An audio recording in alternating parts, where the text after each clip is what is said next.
प्रिय विद्यार्थियों, नमस्ते। डिजिटल लर्निंग क्लासेस नारायण में आप सभी का स्वागत है। आपने पिछले वीडियो में अपने प्रश्नमाला जो चल रही थी उसके बारे में आपने पढ़ा था, संख्या पद्धति के बारे में। अब आगे अपन अध्ययन करते हैं वास्तविक संख्याएं और उनके दशमलव प्रसार। देखिए बच्चों, वास्तविक संख्याएं और उनके दशमलव प्रसार किस तरह से ज्ञात करते हैं, मैं फॉर एग्जाम्पल देता हूं आपको। जैसे मैंने लिखा 10/3 वास्तविक संख्या है और उनके दशमलव प्रसार ज्ञात करना है। दशमलव प्रसार का मतलब यह है बच्चों कि आपको भाग प्रक्रिया करनी है और भाग प्रक्रिया वहां तक करनी है जब तक शेषफल 0 नहीं आए।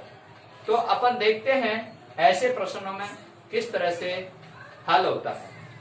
देखिए बच्चों, आप पिछली कक्षाओं में आपने इस तरह से भाग पढ़ा था। 10 में 3 का भाग दे रहे हैं तो 3 का पहाड़ा बोलेंगे। 3 एकम 3, 3 दूनी 6 और 3 तिया 9। अब बच्चों यहाँ बाकी घटाते थे अपन। 10 में से 9 गए, कितने बचे? 1। अब बच्चों यहाँ 3 का भाग 1 में देना, थोड़ा बड़ा कर देता हूं, दिख रहा नहीं होगा आपको। 3 का भाग 1 में देना है। अब भाग नहीं जा रहा है। हम उस स्थिति में क्या करते थे, क्योंकि यहाँ ये 3 है, ये भाजक है और अंदर जो चीज थी वो 10 जो लिखी थी वो क्या था? भाज्य। अब जो नीचे बच रहा है ये शेषफल और इधर क्या आता है? भागफल। अब देखिए बच्चों, भाजक से कम है शेषफल, आपको तो भाग देना है। क्या बोला? दशमलव प्रसार, यानी कि पॉइंट, अंग्रेजी का शब्द है पॉइंट और हिंदी में दशमलव। तो दशमलव प्रसार, प्रसार का मतलब उसको आगे प्रक्रिया और बढ़ानी। किस तरह से? अब देखिए बच्चों, मैंने यहाँ दशमलव लगाया, यह हल्की सी बिंदी, हल्की सी बिंदी दशमलव का चिन्ह। अब जैसे यहाँ दशमलव का चिन्ह लगता है, पॉइंट लगता है, तो यहाँ 0 आ जाती है। फिर अपन इसमें भाग देंगे इस तरह से। ठीक है, वापिस वही बात, 3 9, फिर 1 आया, फिर वही 3, फिर वही। ये प्रक्रिया चलती रहेगी, ये प्रक्रिया चलती रहेगी बच्चों। ठीक है, अब देखिए 1। अब यहाँ शेषफल आपको 0 नजर नहीं आ रहा।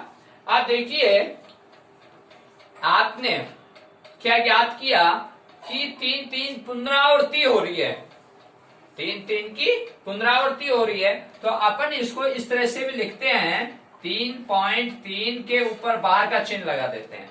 ये जो बार का चिन्ह है वो यह कहता है कि 3 बार बार आ रहा है, तो अपन इसको यहाँ पे स्टॉप कर सकते हैं और इस तरह से अपन उत्तर लिख सकते हैं। तो आपने क्या ज्ञात किया कि वास्तविक संख्याएं और उनके दशमलव प्रसार किस तरह से ज्ञात होता है, यानी कि भाग प्रक्रिया के द्वारा इसको अपन हल किया।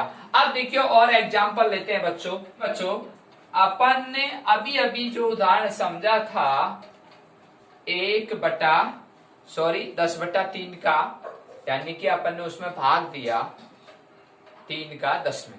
तो आपने क्या ज्ञात किया? 3.333 पुनरावृत्ति हो रही थी। अब देखिए 6/8 और 1/6, इनको भी अपन दशमलव प्रसार निकालना है। अब उस प्रश्न में और इस प्रश्न में कितना फर्क है? देखिए बच्चों, यहां पहला 6/8, इस संख्या का अपन को दशमलव प्रसार निकालना है, तो वही विधि है बच्चों इस तरह से। और यहाँ पर आपका क्या आएगा? भाज्य।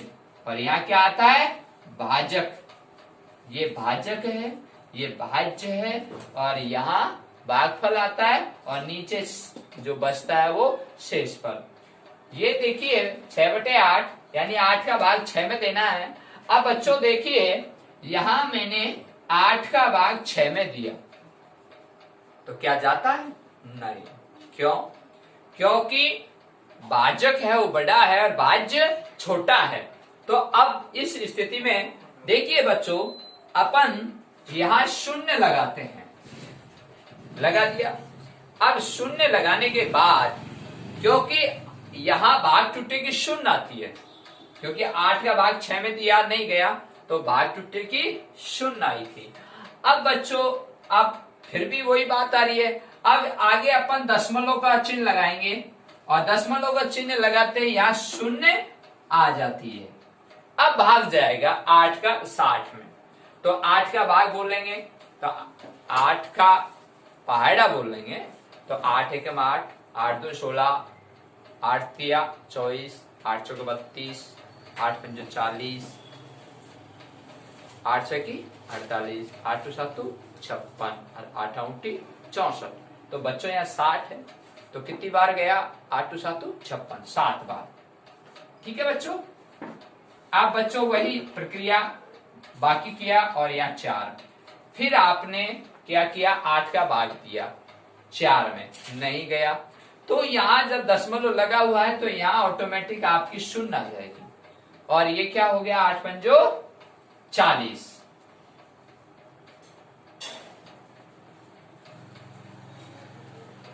ये बच्चों अब इसकी बाकी करनी है आपको, तो यहाँ शून्य आ गया। तो अब शून्य आते ही अब अपनी भाग प्रक्रिया पूर्ण हो चुकी है। अब अगला एग्जाम्पल लेता हूं मैं 1/6 वाला। अब 1/6 को भी देखो मैं यहां करता हूं, देखिए ध्यान से, यहां 6 लिखा,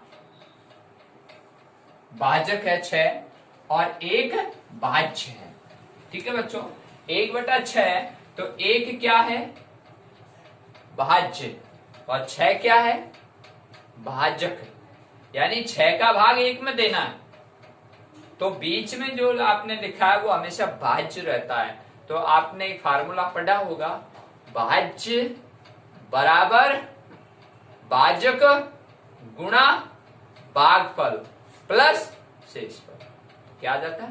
भाज्य। तो मैं यहां लिख देता हूं, आप भाज्य बराबर भाजक गुणा भागफल प्लस शेषफल। ठीक है बच्चों, इस सूत्र से अपन इसको सिद्ध कर सकते हैं ये सवाल गलत है या सही। तो ये भाज्य अंदर का था, और बाहर जो आपने आ रहा है इधर भाजक, इधर भागफल, नीचे शेषफल।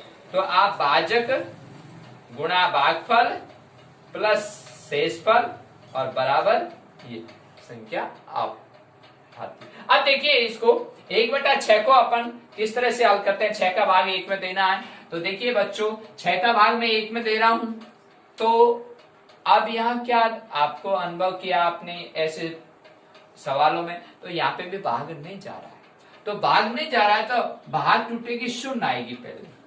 ठीक है, फिर आपको यहाँ दशमलव लगाना है, और दशमलव लगाता है यहाँ शून्य आ जाएगी।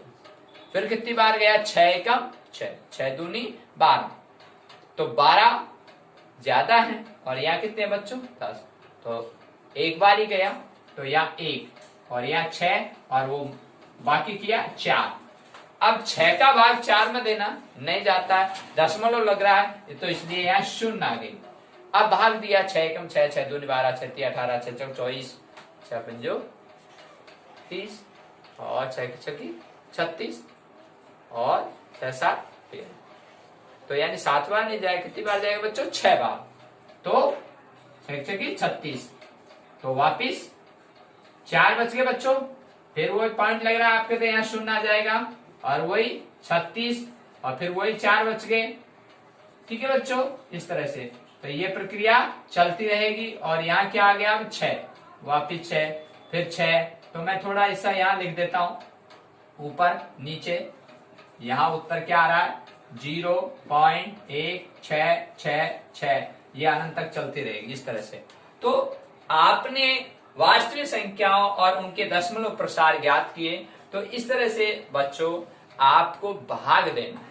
जब भाग देते हैं, जब भाग नहीं जाता है, तो भाग टूटी की शून्य और फिर दशमलव का चिन्ह लगाकर और आगे भाग प्रक्रिया की जाती है। शून्य शेष शून्य आता है तब दशमलव प्रसार शांत कहलाता है।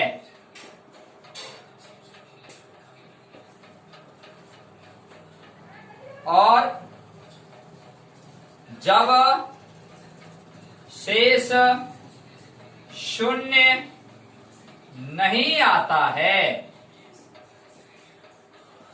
तब दशमलव प्रसार अशांत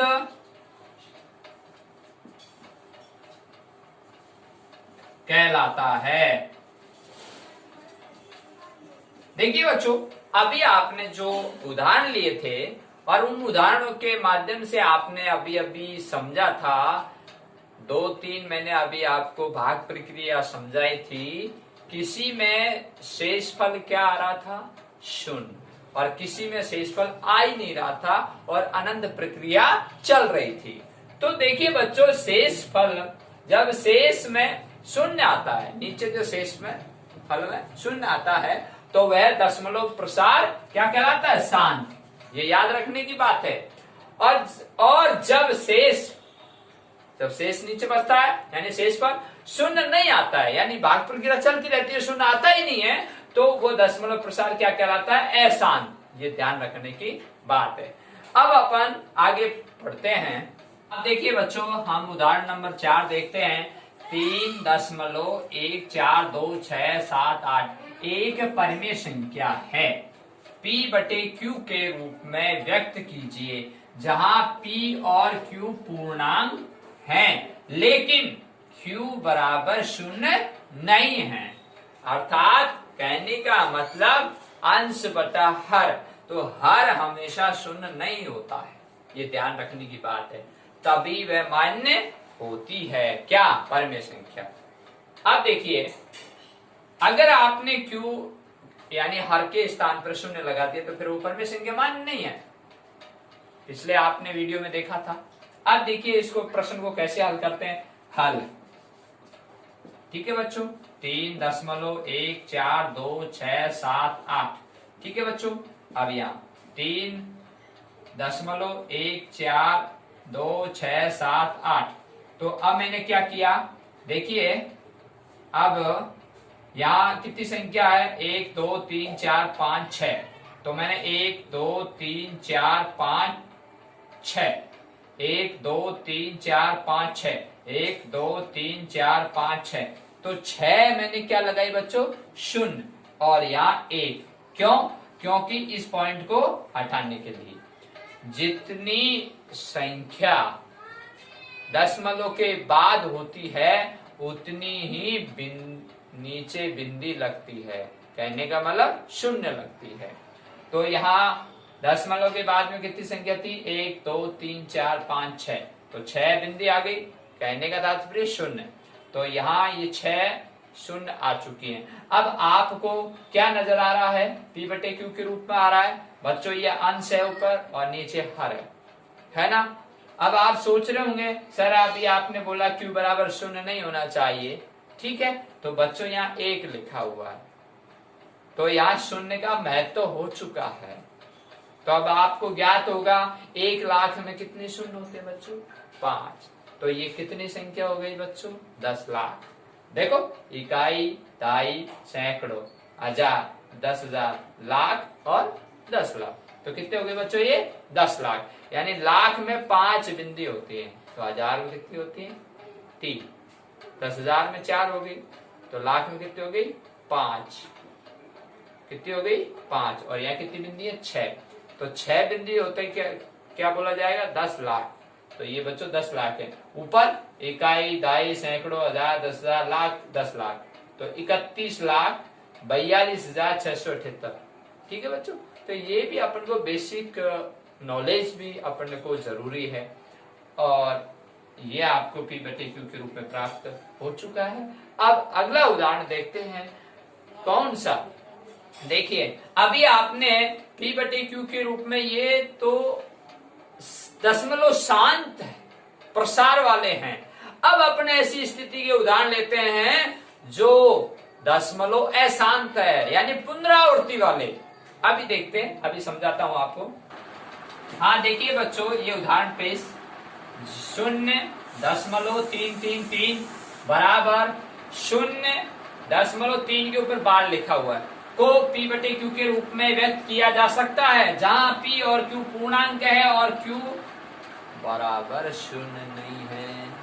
अब देखिए बच्चों, आपने अभी अभी पिछला उदाहरण देखा, उसमें ये ज्ञात किया कि दशमलव प्रसार शांत है, लेकिन यहाँ दशमलव प्रसार अशांत है, पुनरावृत्ति हो रही है बार बार। अब देखिए ऐसे सवालों को देखिए, यहाँ 0.333 आ रहे हैं और चल रही है प्रक्रिया आगे, तो क्योंकि ये दर्शा रहा है बार का चिन्ह लगा हुआ है, यानी पुनरावृत्ति हो रही है, तो इस ऐसे प्रश्नों को आप कैसे हल करोगे? तो यहाँ हल लिखना, देखिए बच्चों, तो हम नहीं जानते हैं कि 0.3 क्या है, हमें कोई पता नहीं है, 0.3 के ऊपर बार लगा, हमें कोई पता नहीं है। तो माना कि x बराबर 0.3333 है, ठीक है बच्चों। अब देखिए, तो माना कि x बराबर 0.33 है, तो हमने क्या किया, फर्स्ट समीकरण को 10 से गुणा करने पर, ठीक है बच्चों। तो ये फर्स्ट समीकरण है, तो मैं इसको 10 से गुणा कर रहा हूं, तो यहाँ ये 10x बराबर, अब इसको मैं गुणा करूंगा तो ये इस तरह से प्राप्त होगी 3.333, ये इस तरह से प्राप्त होगी। तो ये आपकी क्या हो गई, सेकंड समीकरण बच्चों। अब देखिए सेकंड समीकरण और ये फर्स्ट समीकरण, माना कि x बराबर, तो हमको ये पता नहीं है 0.3 के ऊपर बार लिखा हुआ है, हमें कोई ज्ञात नहीं है उसके बारे में, तो हमने माना कि x बराबर 0, ये प्रश्न अनुसार लिखा। अब देखिए यहाँ लिखता हूं मैं, सेकंड समीकरण में से फर्स्ट समीकरण घटाने पर। अब देखिए बच्चों, तो यहाँ सेकंड समीकरण लिखा 10x बराबर 3.33, ठीक है बच्चों। अब फर्स्ट समीकरण x बराबर यहाँ 0 है और दशमलव है और फिर 3 है, ठीक है बच्चों। अब मैंने क्या लिखा, सेकंड समीकरण में से फर्स्ट समीकरण घटाने पर, तो इसको मैं घटा रहा हूं, तो यहाँ ये 0 प्राप्त हो गई बच्चों, और ये दशमलव, और यहाँ ये 3 आ चुका है, और यहाँ बराबर का, और 10x है, यहाँ x है, यह x कितने 10, यहाँ x कितने 1, तो 10x में से 1x गया तो कितने बच गए बच्चों, 9x, ठीक है। अब देखिए गणित के नियम अकॉर्डिंग दशमलव के बाद में जितनी भी शून्य होती हैं वो खत्म, उनका कोई महत्व नहीं होता है। तो बच्चों 9x बराबर 3, अब x बराबर 3/9, तो अब देखिए बच्चों x बराबर ये 3 एकम 3 द्वितीया 9, तो 1/3, ये आपका आंसर। अब देखिए प्यारे बच्चों, आपका जो प्रश्न था कि 0.33 बराबर 0.3 के ऊपर बार को P/Q के रूप में व्यक्त करना था, P/Q के रूप में, तो P/Q के रूप में आया नहीं आया, 1/3 यानी अंश बटे हर प्राप्त हुआ। अगला उदाहरण देखते हैं।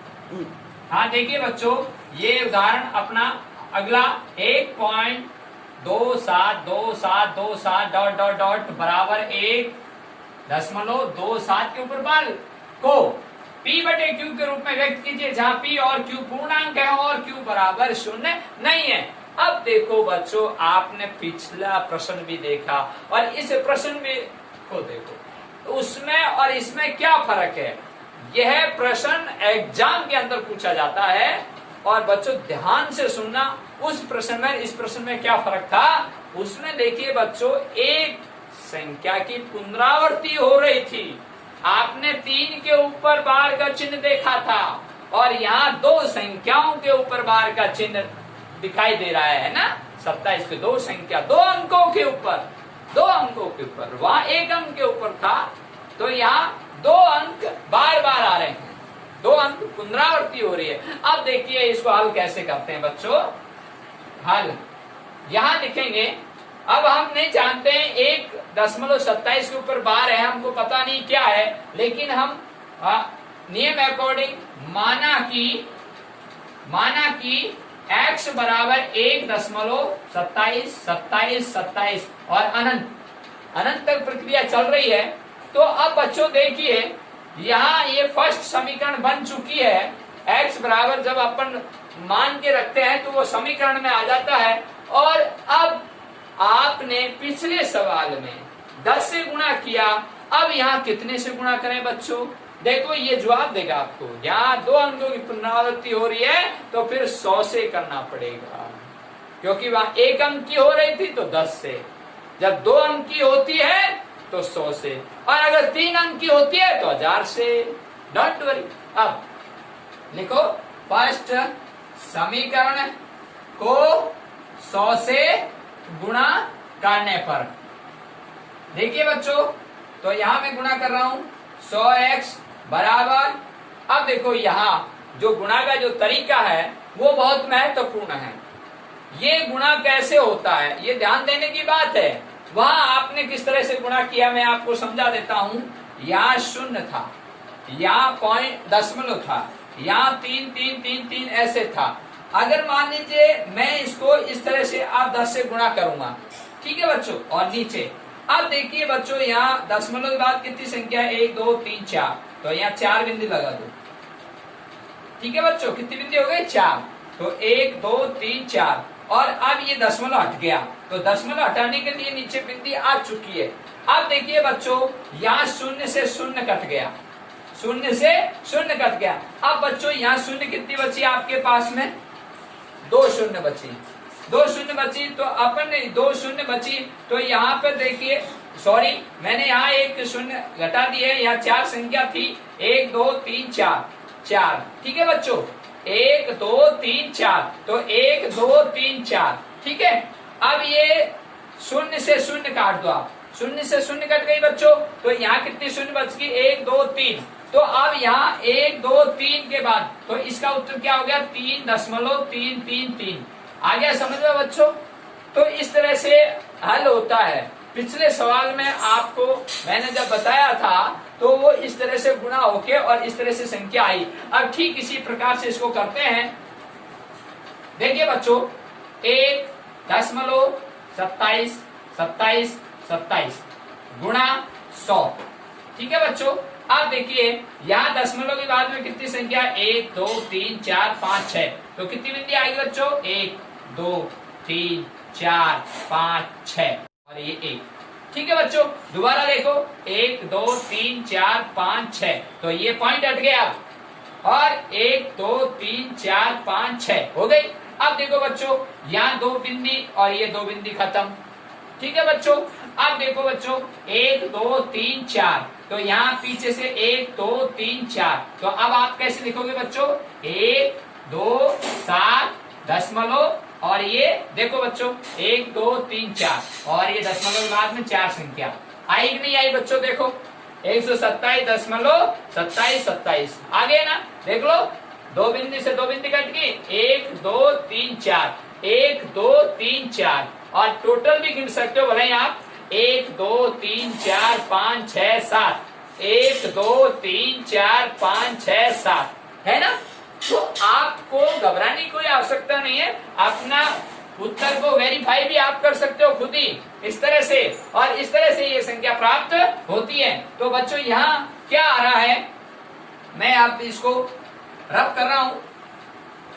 अब 100x बराबर, इसको आपने 100 से गुणा किया तो आपको ये प्राप्त हुआ कि नहीं हुआ? 127.27।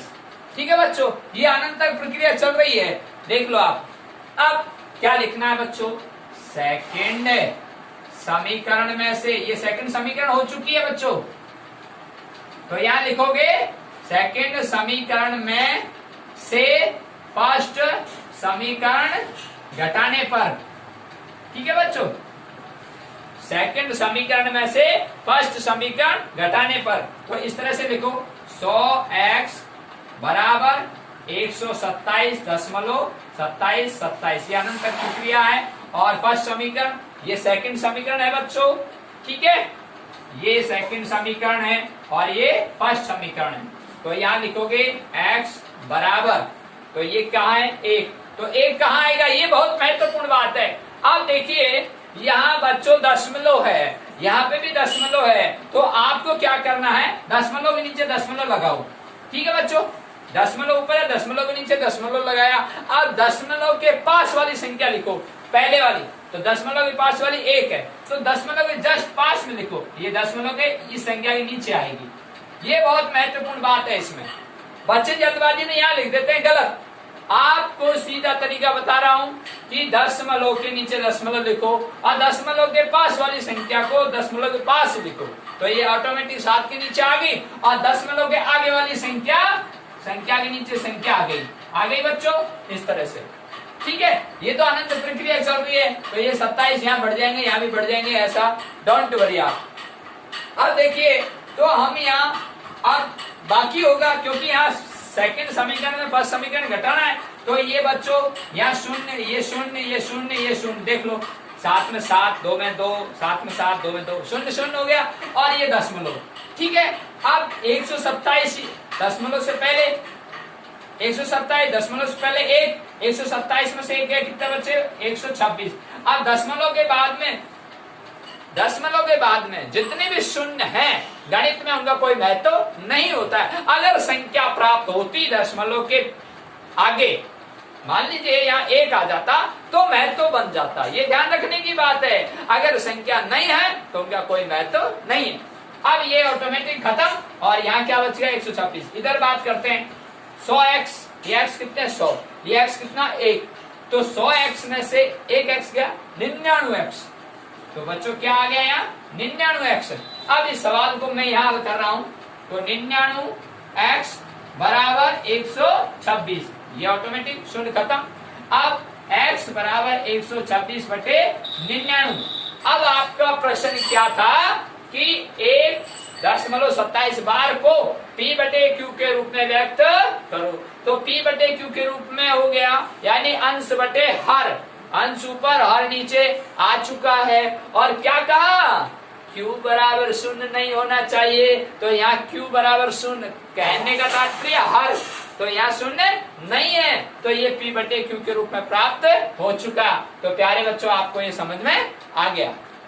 हाँ देखिए बच्चों, अगला उदाहरण 7 नंबर, यहाँ 0.235353 बराबर 0.2 और 35 के ऊपर बार लिखा हुआ है, तो p बटे q के रूप में व्यक्त कीजिए, जहाँ p और q पूर्णांक है और q बराबर 0 नहीं है। देखिए, प्रश्न को समझने की बात है, आपने 3 स्थितियां देखी हैं और तीनों प्रश्नों में स्थितियां तीनों अलग अलग हैं, ये बहुत महत्वपूर्ण है। पहली स्थिति क्या थी, उसमें एक संख्या के ऊपर बार था। दूसरी स्थिति क्या थी, 2 अंकों के ऊपर बार था। तीसरी स्थिति क्या है, 3 संख्या है लेकिन वहां 2 संख्याओं के ऊपर ही बार लगाया हुआ है। और कहीं कहीं ऐसा भी होता है बच्चों, 3 संख्याओं के ऊपर भी बार आता है, लेकिन इस प्रश्न को थोड़ा सा मोड़ा है बच्चों को परेशान करने के लिए। आप परेशान मत होइए, मैं बताता हूं आपको। यहाँ देखिए 0.235353 और यहाँ देखिए 2 के बाद में 35 की पुनरावृत्ति हो रही है। आप तो बैठी समझ में, तो यहाँ देखिए बच्चों 2 के बाद 35 की पुनरावृत्ति हो रही है, इसलिए 35 के ऊपर ही लगाया है, 2 की पुनरावृत्ति नहीं हो रही। क्लियर। अब आगे p बटे q के रूप में व्यक्त कीजिए, जहाँ p और q पूर्णांक है, तो हम 0.235 हमको ज्ञात नहीं है, तो हम हल लिखते हैं, माना कि x बराबर 0.235 और ये चल रही है, अनंत प्रक्रिया है। तो ये बच्चों क्या बन गए, फर्स्ट समीकरण। अब लिखेंगे बच्चों सेकंड समीकरण। तो सेकंड समीकरण कैसे आएगी, तो यहाँ लिखेंगे फर्स्ट समीकरण को अब किससे गुणा करें, ये महत्वपूर्ण बात है। देखिए बच्चों, पहली स्थिति में आपने 10 से किया, दूसरी स्थिति में आपने 100 से किया, और यहाँ बच्चे क्या सोचते हैं 1000 से। नहीं, क्योंकि यहाँ 2 अंकों के ऊपर ही बार का चिन्ह है, तो बच्चों 100 से गुणा होगा। अगर तीनों अंकों के ऊपर बार का चिन्ह होता, कहने का मतलब 235, फिर 235, फिर 235, यानी 235 की पुनरावृत्ति होती रहती तो बच्चों 1000 से गुणा करते। ध्यान रखने की बात है। तो यहाँ फर्स्ट समीकरण को 100 से गुणा करने पर, अब यहाँ समझने की बात है, यहाँ परेशान कहाँ होते हैं आप जब आप गुणा करोगे। तो फर्स्ट समीकरण को 100 से गुणा करूं तो यहाँ 100x बराबर यहाँ 0.235, इसको मैं डायरेक्ट गुणा कर रहा हूं, ध्यान देना। तो यहाँ किस तरह से आते हैं, यहाँ 2, ठीक है बच्चों। फिर यहाँ आएगा 3, फिर देखिए मैं आपको यहाँ प्रैक्टिकल करके बता देता हूं, फिर आप कंफ्यूजन हो जाओगे, सर ने डायरेक्ट ही समझा दिया। देखो 2, 35, 35, 35 लिख दिया, 1 2 3 3 बार, 1 2 3 बार 35 35 आ रहे हैं, और इसको 100 से गुणा करना है। तो बच्चों यहाँ नीचे यहाँ देखिए 1 2 3 6 और 1 7, तो 7 बिंदी लगा दो, ये 7 बिंदी हो चुकी है, ठीक है। 1 2 3 2 6 और ये 7, ठीक है बच्चों, और ये पॉइंट खत्म। अब बच्चों देखिए ये 2 बिंदी से 2 बिंदी काट दी मैंने, ठीक है बच्चों। अब कितनी बिंदी बच गई, 1 2 3 4 5, कितनी बची, 5 है, 5 का मतलब 1 लाख, 1 2 3 4 5, 1 2 3 4 5, तो 23 दशमलव, ये 23 दशमलव के बाद में ये संख्या 53 53 53, ठीक है बच्चों, इस तरह से। अब देखिए अब तो समझ में आ गया होगा आपको, क्लियर। अब आगे लिखना है बच्चों, सेकंड समीकरण हो चुकी है ये। अब यहां लिखोगे सेकंड समीकरण में से फर्स्ट समीकरण घटाने पर, देखिए बच्चों, तो यहां लिखोगे 100x बराबर 23.53 53 53 लिखा। अब यहां लिखोगे नीचे x बराबर फर्स्ट समीकरण, सेकंड समीकरण में फर्स्ट समीकरण घटा रहे हैं, तो सेकंड समीकरण ये लिखी और फर्स्ट समीकरण ये ली, तो x बराबर, ये देखो ऐसे कैसे लिखना है आपको, यहाँ पॉइंट के नीचे पॉइंट, ये पॉइंट, ये पॉइंट, पॉइंट से पहले क्या शून्य, तो यहाँ शून्य है ना इसके साथ ही। अब पॉइंट के बाद में क्या है बच्चों, देखो 2, फिर क्या है 3, फिर क्या है 5, फिर क्या है 3, फिर 5, फिर 3, इस तरह से, ठीक है बच्चों। आप देखो यहाँ शून्य, ये शून्य, ये शून्य, ये शून्य, ये शून्य, जल्दबाजी नहीं करनी। अब आगे 5 आ गया, नीचे 2 आ गया, तो 5 में 2 गया, कितना बचे 3, यहाँ जल्दबाजी नहीं करनी। तो 5 में से 2 गया, कितने आ गए बच्चों 3, ठीक है। अब यहाँ दशमलव, ठीक है। अब यहाँ 23 है और यहाँ शून्य है, तो यहाँ कितने आ गए बच्चों 23, ठीक है। 100x में से x गए, कितने आ गए बच्चों 99x, और ये बराबर का चिन्ह, थोड़ा सा ये बराबर सा चिन्ह और ये 99x बच्चों, ठीक है। अब आपको 7 दिखाई दे रहा है। अब देखिए आगे मैं ऊपर लिख देता हूं, क्योंकि आपको नीचे दिखाई नहीं दे रहा, मैं दोबारा मिटा के लिखा था। अब देखिए 99x बराबर 23.3 और 0.000 आ रही है। देखो बच्चों, दशमलव के बाद और संख्या है, और संख्या के बाद जितनी भी शून्य होती हैं वो खत्म, ठीक है। अगर शून्य के बाद अगर कोई संख्या होती तो इन शून्य का महत्व होता, तो अब ये शून्य खत्म, ठीक है। अब देखिए बच्चों, x बराबर 23.3 बटे 99। अब बच्चों मैं दशमलव हटाऊंगा तो नीचे शून्य लगा दूंगा, तो ये दशमलव खत्म। तो कहने का मतलब, तो x बराबर 233 बटे 990, ठीक है। तो अब देखिए आपका प्रश्न क्या था कि p बटे q के रूप में व्यक्त कीजिए, तो अंश बटे हर के रूप में प्राप्त हो चुके हैं, और यही आपका उत्तर। हाँ देखिए बच्चों, हमने आपको पिछले वीडियो में बताया था परमेय संख्या और अपरमेय संख्या। परमेय संख्याएं उन्हें कहते हैं जिन्हें हम p बटे q के रूप में व्यक्त करते हैं। अपरमेय संख्या उन्हें कहते हैं जिन्हें हम p बटे q के रूप में व्यक्त नहीं कर सकते, जिनका मान, अब आप दशमलव प्रसार पढ़ रहे थे, दशमलव प्रसार में जहाँ शून्य आता है वह अशांत कहलाती थी, और जहाँ दशमलव प्रसार जब भाग प्रक्रिया पुनरावृत्ति हो रही है, शेष फल में शून्य नहीं आ रहा है, तो वह दशमलव प्रसार अशांत है। अब देखिए बात यहाँ वही कर रहा हूँ, थोड़ा सा आगे बढ़ रहा हूँ, आपको पिछली बात याद दिला रहा हूँ कि आपको मैंने वहां अपरिमेय संख्या बताई थी। मैंने बोला था √2, √3 और √4 नहीं है क्योंकि उसका मान निकल रहा था 2। अब √5, फिर √7। फिर मैंने आपको बोला था कि पाई भी अपरिमेय संख्या है। कुछ बच्चे पूछते हैं सर जब हम प्रश्न हल करते हैं तो वहां पाई का मान हम 22/7 लिखकर हल करते हैं। देखिए प्यारे बच्चों, पाई जो गणितज्ञ आर्यभट्ट था उसने इस पाई का मान निकाल के और हमको अवगत कराया कि 3.1416 होता है। इसका 3.1416 होता है पाई का मान। किसने? आर्यभट्ट ने। इस पाई का मान 3.1416 बताया था आर्यभट्ट ने।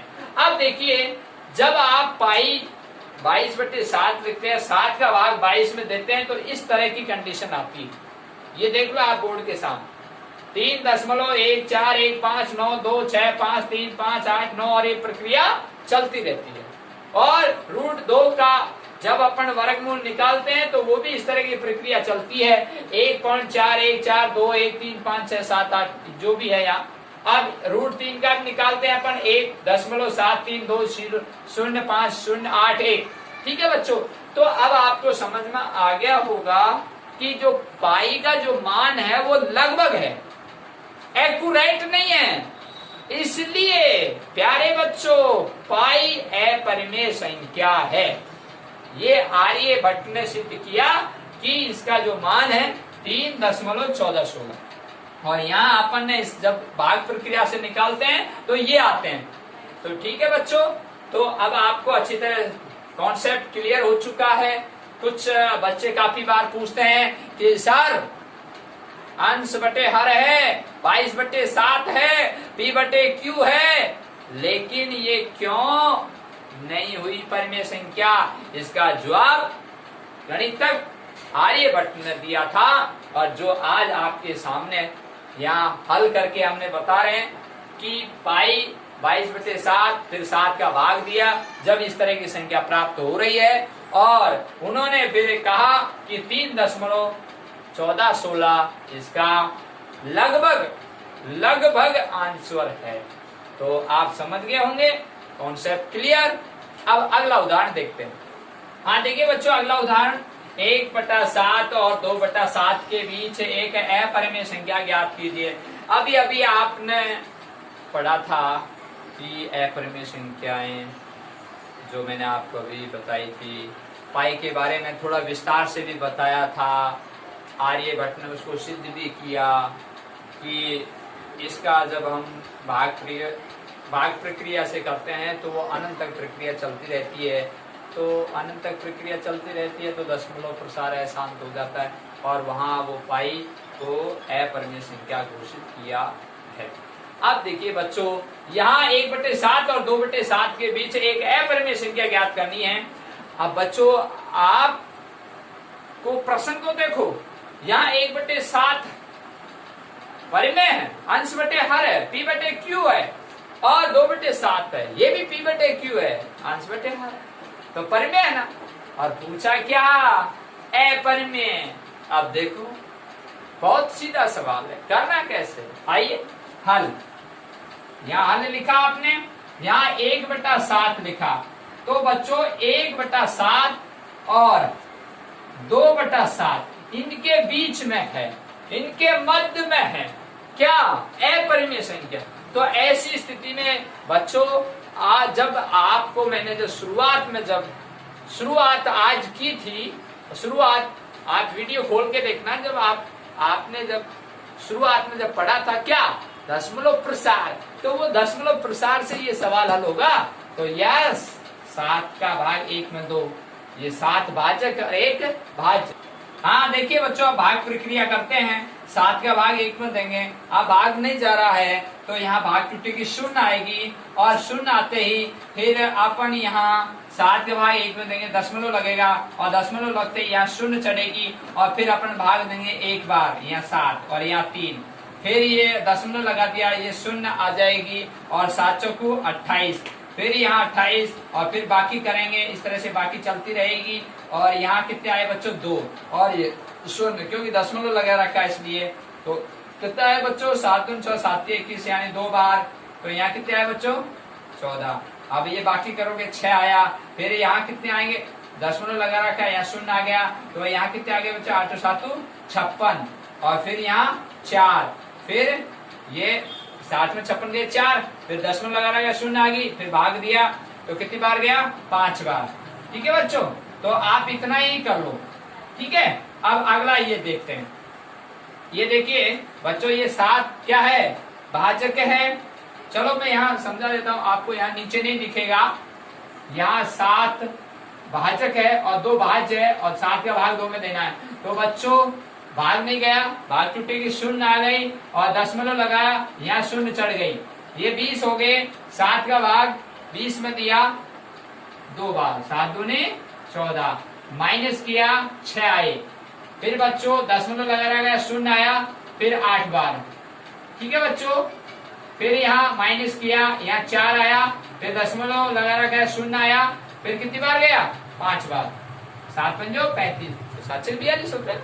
हाँ, तो फिर 5 बाकी किया, फिर 50, फिर 7 7 49, फिर कितना आया बच्चों?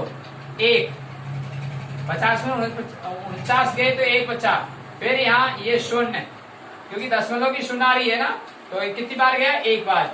4 डिजिट, 1 2 3 4 5 डिजिट है, एक और निकाल लेते हैं। यहाँ ये 7 और ये बाकी किया 3, तो यहाँ देखिए बच्चों, यहाँ दशमलव के बाद में ये शून्य आ जाएगी, और 7 चौको 28, ये 5 डिजिट हो चुके हैं, 7 चौको 28। ठीक है, और नीचे 30 में 28 के 2 बचे। अब देखिए बच्चों, अब अपन को दशमलव प्रसार से अपन ने इसको ज्ञात कर रहे हैं क्या? एक अपरिमेय संख्या, और एक अपरिमेय संख्या ज्ञात होगी। मैं यहाँ लिखता हूँ, यहाँ लिख रहा हूँ, देखना ध्यान से, ये 0 1 4 2 8 5, और दूसरा है 0 2 8 7 1 4। देखिए बच्चों, इसमें भी 5 डिजिट है, 1 2 3 4 5, 1 2 3 4 5। ठीक है बच्चों, तो ये 14 से शुरू है, 14, और यहाँ 28 से। अब बच्चों आप अनुमान लगा सकते हो, 14 के बाद में क्या आता है? 15, 15 के बाद में 16, तो कितनी सारी अपरिमेय संख्या हो गई है? कहां तक? 28, यानी 28 से पहले क्या आएगा? 27, 27 से पहले क्या आएगा? 26, तो कितनी अपरिमेय संख्या हो गई? तो इसमें आप ऐसे लिख सकते हो, 0.14 के बाद में क्या है? 15, फिर यहाँ 0, फिर यहाँ 15, फिर डबल 0, फिर यहाँ 15, फिर ट्रिपल 0। ठीक है, फिर 15, फिर 4 शून्य लगा दो, तो ये आपकी क्या बन गई? अपरिमेय संख्या। ये पी बटे क्यू के रूप में नहीं है, ये अनंत प्रक्रिया चल रही है, पुनरावृत्ति हो रही है। हाँ ठीक है बच्चों, ये आपका आंसर आ चुका है, और ये अपरिमेय संख्या प्राप्त हो चुकी है। आज अपन ने जो एक्सरसाइज की है 1.3 की, जिसके अपन 4 एग्जाम्पल किए हैं, और इससे संबंधित प्रश्न है। प्यारे बच्चों, आपको इन प्रश्नों को हल करना है।